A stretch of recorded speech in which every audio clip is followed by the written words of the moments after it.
Everyone, आज हम इस वीडियो में डिस्कस करेंगे कि इस थोड़े से टाइम के अंदर अंदर हम सारी करंट अफेयर कैसे कंप्लीट करें।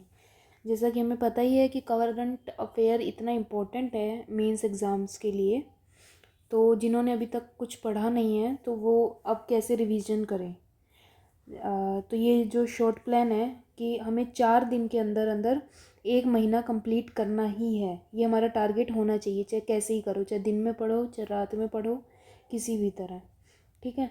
तो उसके लिए है कि हमें अभी जैसे आज 8 दिसंबर है, तो आज से अगर हम शुरू कर रहे हैं तो 8 से 11 तारीख तक हमें जुलाई की करंट अफेयर कंप्लीट करनी है। उसके बाद 12 से 15 दिसंबर तक हमें अगस्त की, एंड नेक्स्ट 16 टू 19 दिसंबर को हमें सितंबर की करंट अफेयर कंप्लीट करनी है, ठीक है।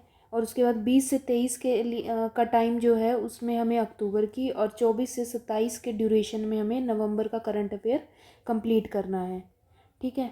तो अगर अगर हम ये पूरे सारे महीनों को कंप्लीट कर रहे हैं तो इसमें हमें दिसंबर को कहीं भी मिस नहीं करना है, उसको हमें डेली बेसिस पे फॉलो ज़रूर करना है।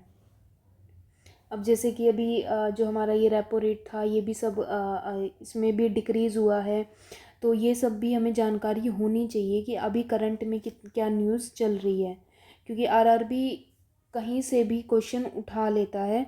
लास्ट इसमें जो भी टाइम होता है लगभग 1 साल का लेते ही हैं। लास्ट ईयर भी यही हुआ था कि हम 6 महीने का तैयार कर रहे थे, पर वो जनवरी से ही सबसे ज़्यादा करंट अफेयर पूछे गए थे, ठीक है। तो जितना हो सके उतना अच्छे से डिटेल में पढ़ना है, और जितना भी पढ़ो उसको अच्छे से ही पढ़ना है। ये नहीं है कि इसको भी पढ़ लिया और फिर छोड़ दिया, ठीक है।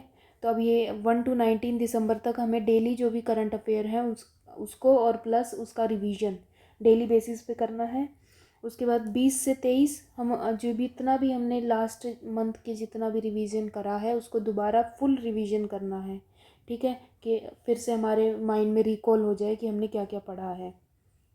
नेक्स्ट है उसके बाद तो फिर हमारा 28 को हमारा आरआरबी पीओ मेंस का मेंस है ही।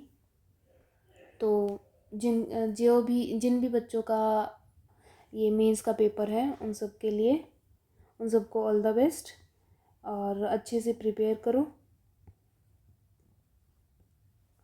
होप इस बार हमारा सिलेक्शन हो ही जाए, ठीक है। Thank you.